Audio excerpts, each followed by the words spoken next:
The grammatization of Arabic, the title is The Grammatization of Arabic Writing Entangled with Morphological and Lexical Structures.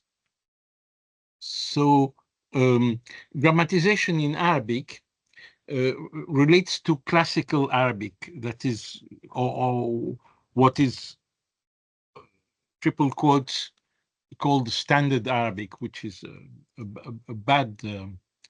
bad wording, but it's classical Arabic, and it's also medieval Arabic. In medieval times, Arabic was one of the most, and it's still today, one of the most described languages. So you have tons of volumes of grammars of all kinds, grammars, general grammars or grammars on special field, and also um, grammar treatises and also dictionaries. The language is comparable to Latin for the number of its descriptions. Now, what is a grammatization process?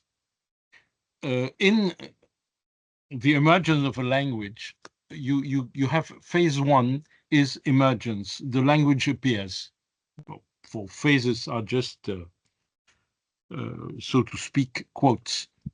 Phase two is the grammatization process, which can be defined as follows: the way in which the cultural institutions of the society where this language is dominant organize and regulate its structure and set the norms of its teaching and of its formal use.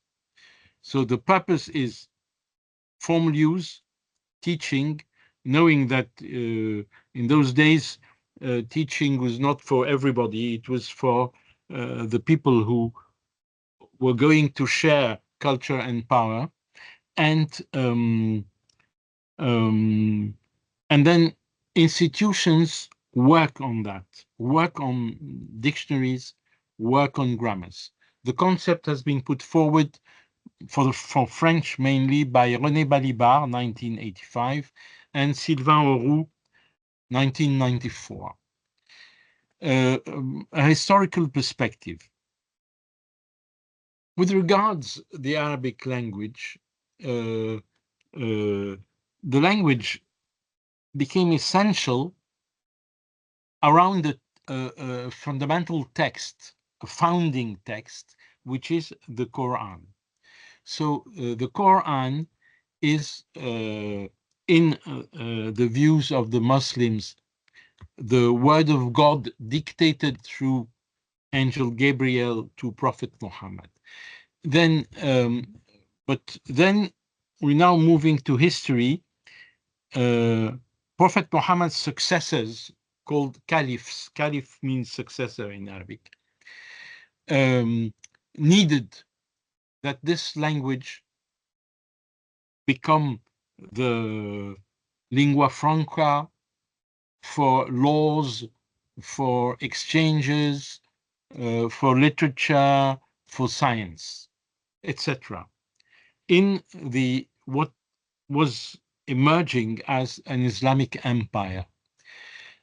Umayyad Caliph Abd al-Malik, who was there between 685 and 705, issued an obligation for all official documents to be written in Arabic, which did not mean that other languages could not be there along Arabic, but they always needed an Arabic version. There are reasons. When you write an official document, a contract, you refer to laws, and Islamic laws are based on the Quranic text on one side and the teaching of Prophet Muhammad on the other side. That is the Quran and the Hadith. And this means that when you write a contract, you refer to laws, you refer to the way things must be done with respect to the law.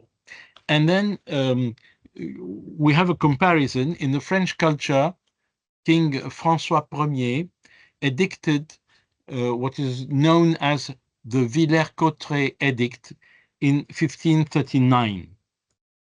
There's a noticeable difference. Uh, François Ier's edict was to replace Latin.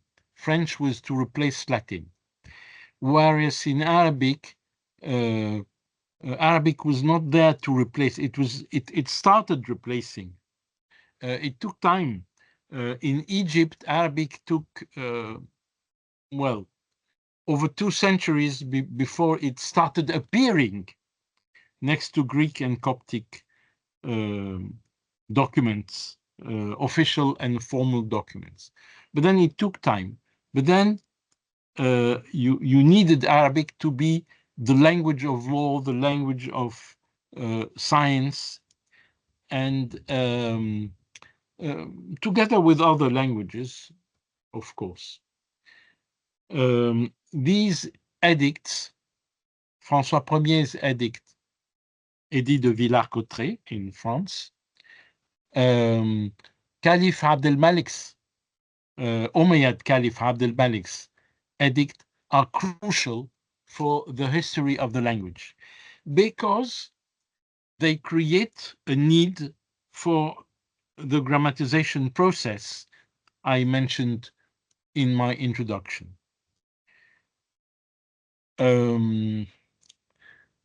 First of all, you had to write official documents, refer to fundamental legal texts, and also to jurisprudence. It so happens that Islam as a culture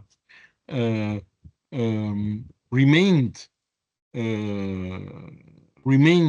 there for centuries and centuries as the basic language for laws and contracts. For instance, in the 15th century, the traveler Ibn Battuta went to India, and the head of the city offered him a position for about 12 years as a judge, because he could refer to the texts in Arabic. So this is essential for grammatization because it answers the question, why do we need this process? It's not only for teaching, it's basically for society to work through contracts, agreements, and official documents. If someone dies, whatever is left by the deceased has to be shared, and this needs to be written down and to comply with a system of laws. One of the main things that was a terrible issue in the beginning, that is, let's say, a century and a half after the Prophet, that was the Quranic text. The Quranic text had to be made stable, stabilized. Why? Because otherwise you would have different ways of considering the religion, and there could be fights and wars for that matter. So in order to avoid civil wars, fitna in Arabic, they needed the Quranic text to be stabilized. They stabilized the consonants, even in a way that is not complying with standard Arabic as we know it now, with the rules of Arabic as we know them now, or the orthography of words. But one thing they really needed was vowelization. That is, secondary diacritics that present the vowels of the word. I will come back to that point a little below. So, and this is, of course, directly a need for grammatization. Today, one has to be still remaining on the historical aspect. The grammatization process in Arabic is widely available. It has been widely described. There has been lots of chronicles describing what happened, who decided what, who wrote what.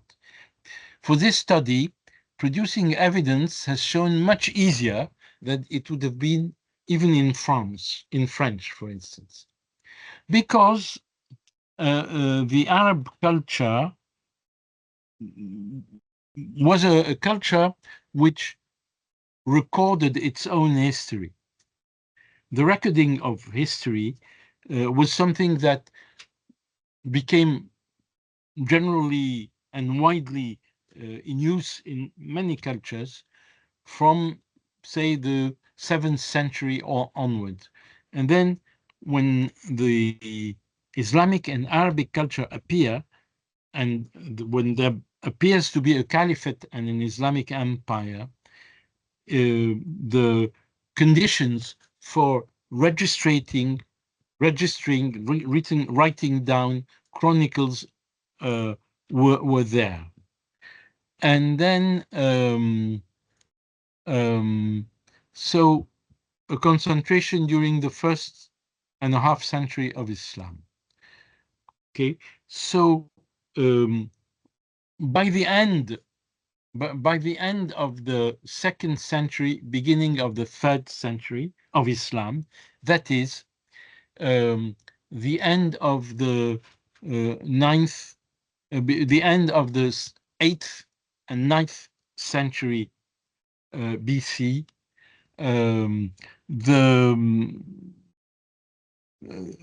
the Arab culture already had reference grammar. The reference grammar was due to Sibawayhi, which I mentioned here. And the grammar book of Sibawayhi is called Al-Kitab, the book. Only the Quran has the same honorific title, Al-Kitab, the book. That is the book of the norms of the Arabic language. Sibawayhi died in 796. Another character who is extremely important is Al-Khalil ibn Ahmad al-Farahidi. He died in 10 years earlier than Sibawayhi, but then he was much older than he was. One scene, just to understand that the process of grammatization was something official with scenes that can be described, relates a dispute opposing Al-Khalil ibn Ahmad and an unknown competitor for the secondary diacritics or so-called vowelization system of the language. They needed this to stabilize the Quranic text. Otherwise, if you only have the consonants, you can change the vowels and then you change the meaning. And there's a dispute between Al-Khalil and this competitor. It's well described by Louisa N. Abbott in 1939. So, and then just to mention, Sibawayhi's Kitab, which is the reference book of grammar, quotes Al-Khalil ibn Ahmad 600 times. So these quotations have been compiled and commented by Egyptian scholars. So evidence is widely available, as I mentioned, and oops, where am I? And then I'm sorry, I went back instead of going forth. What is grammatization now? We go into it and we describe the machine, the process. It led to Arabic grammars and dictionaries, but the term refers after these authors, that's Balibar and Sylvain Auroux, to a metalinguistic collective set of processes. We have three levels. These are entangled, but and this is the theme of this conference. But I have to quote them one after the other, although I agree they're entangled. The codification of the writing system. So the writing system has to be coded. And also, so we have the word grammar in Greek, which means letters, of course.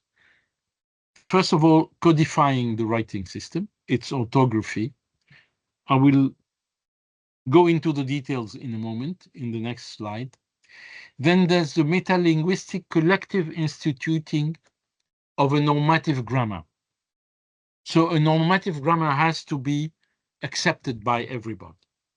Now, and then building of dictionaries. Now, one essential point behind this grammatization process, partly described by Johann Fuchs in his Arabia famous book, is that the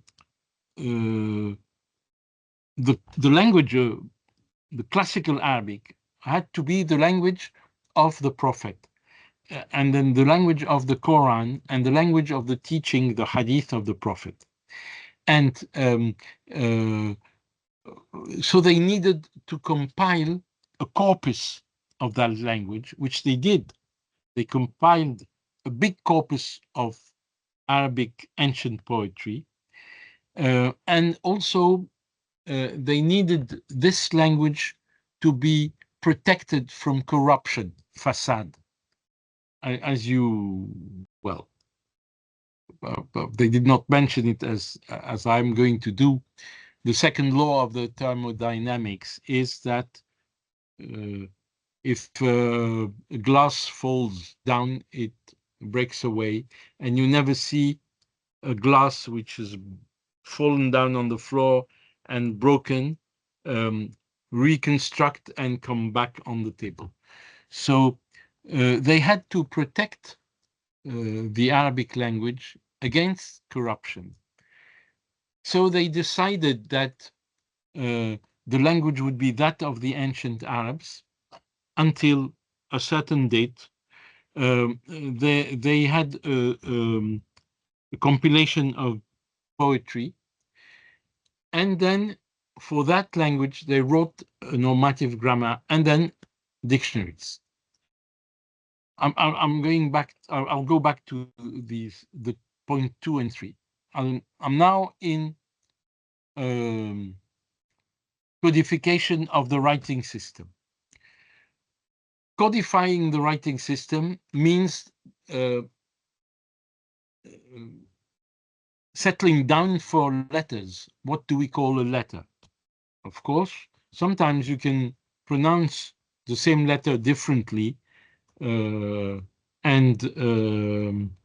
are we going to have a writing with two letters or one? So they went to a phonological analysis of the language and settled for a number of letters. Al-Khalil ibn Ahmad's dictionary, famous Kitab al-Ain, famous dictionary, was the first dictionary for Arabic, comprehensive dictionary. And it is also the first time in the history of mankind that the project of a dictionary covering the entire vocabulary of a language was decided. So it's essential to understand that codifying the writing system is, first of all, the number of letters, and Al-Khalil's introduction to his dictionary discusses the letters at length. Other Sibawayhi, other um, uh, men of science of that time did the same. Um, so yes, there's a point, but I don't want to go too far into the details because I'm watching the clock. Yanis, how many minutes do I still have? 5 minutes. 5 minutes. Okay, that's Yes. what I reckoned. Okay, it's okay with me. So so writing can only emerge through a metalinguistic process, the analytics of writing. So you need a phonographic analytics. I won't repeat it because I presented that in these set of conferences. Uh, I don't remember if it's 222 or 224, but I did that. So, and then one has to understand, if you start analyzing the language from a morphophonetic point of view, that you have different type of syllables. The fact is, in West Semitic writings or languages, syllables are always opened by a consonant, which means that you have two types of syllables. One is a consonant plus a vowel, CV, and one is a consonant plus a vowel plus another consonant, CVC. I have shown that it's not only consonants, long vowels can appear in position 3 in CVC, C1, V2, C3. Position 3, you could also have long vowels. And long vowels appeared very early. That's in the 12th century BC or the 13th century BC even. And then, in addition, you have short vowels.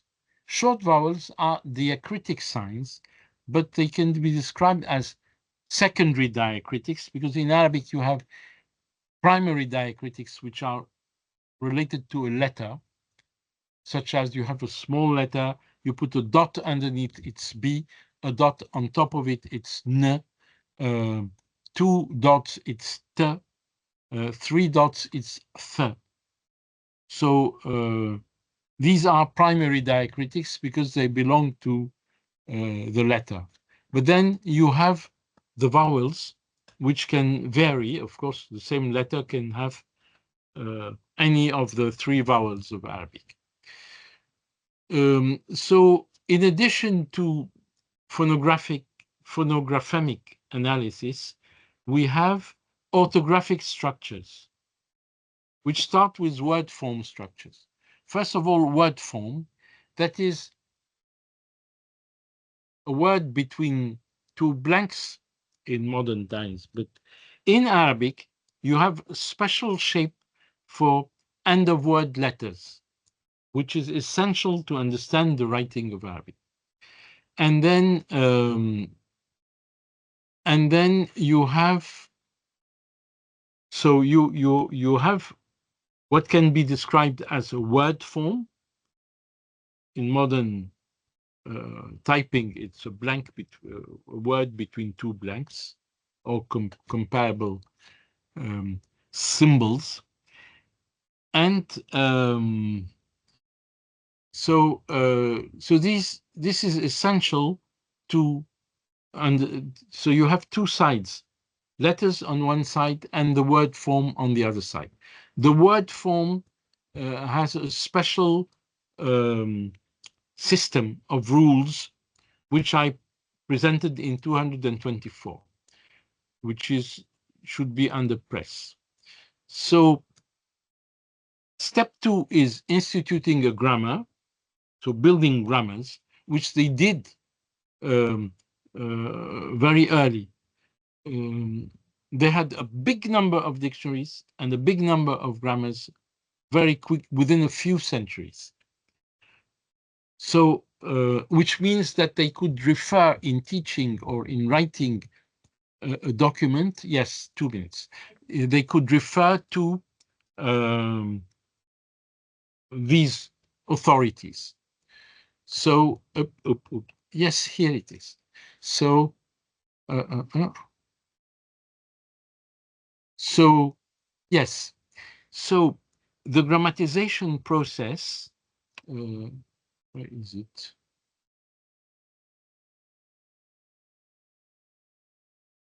Oh, yes. Okay, I'm sorry. So step 2 is grammars. Step 3 is dictionaries. Dictionaries were organized by roots. This is essential because you have a family of words belonging to a given root. Whatever the discussion about roots can be settled. And then, and this is my conclusion, uh, um, entanglement. That means writing, vowelization, the writing of grammars, and dictionaries are entangled based on the basic structure of the writing of the language. That is, letters, secondary diacritics for vowel signs, and then you have um, and then you have word forms with their specific structure. So uh, grammatization is very, very important in Arabic, and I've shown that it is entangled. Thank you for your attention.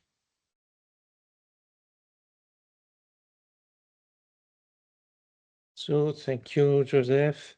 Any questions from the audience? Yes, can you come here and ask the question? Thank you for the talk. Very interesting.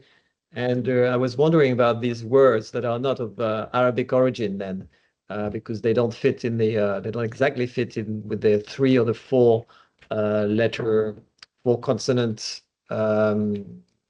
roots. For example, musikra and or barnamesh. How Mm. are they treated? Yes, thank you very much. And thank you for the question. Um, in the word form, you have a knot, a nucleus, I'm sorry. You have a nucleus in the word form. The nucleus um, is um, representable as a root and pattern nucleus. That's when it's within the morphological system of the language. But if you get a word like, say, UNESCO or whatever you want, or musiqa, or other old words, of course, then um, they don't fit in. And sometimes they have too many consonants, and so they can't fit within the three roots or three consonants or four consonant root system. Um, Looking at the vocabulary of Arabic, we find out that 100% of verbs, all verbs, are within the three consonant or four consonant root system. All verbs, all immediate verbals, such as participles and um, process nouns, whatever. Okay, and that's one thing. On the other hand, when you go to nouns, you find that a percentage of nouns comes from outside and cannot fit with the system. So they don't. They're just recorded in the vocabulary.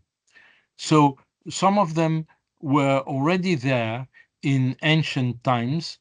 That is when Al Khalil started with his dictionary. He started it, but he didn't finish it. But he tells his disciple, um, when um, whatever you know, write down. Whatever you don't know, ask about. And some of the words came from other languages. When they had three consonants, they made them fit in. They built verbs. For instance, we take all 4 consonants. We take barnamaj. Barnamaj is 5 consonants. If you want to make a plural, you get baramij, 4 consonants.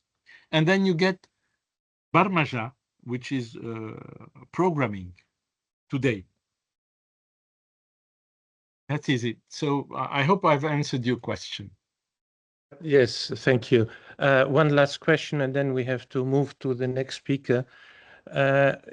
You spoke about step 1, the codification, and you said that Al-Khalil was very much involved. My question is, what happened with the Hamza? Why is it such a mess today? Was it already complicated at that time, the Hamza, or did it become complex and complicated later on? No, the Hamza. So you have, first of all, you have an issue which is Alif and Hamza. Alif, which is long vowel A, or Hamza, which is the glottal stop. Um, in the first Phoenician alphabet and writing, that's from Ugarit, 13th century BC. Already the Hamza is written in different ways, especially in the beginning of words, depending on its vowel. So it's a consonant which is there, but it's written in a different way, following the vowel that goes with it. It so happens that this was already the case in Ugarit. So probably the tradition has kept this difficulty. It goes on. So until today, learning the orthograph, correcting the correct orthograph of a Hamza is still something which children have to learn at school. Okay, so thank you very much, Joseph. Thank you.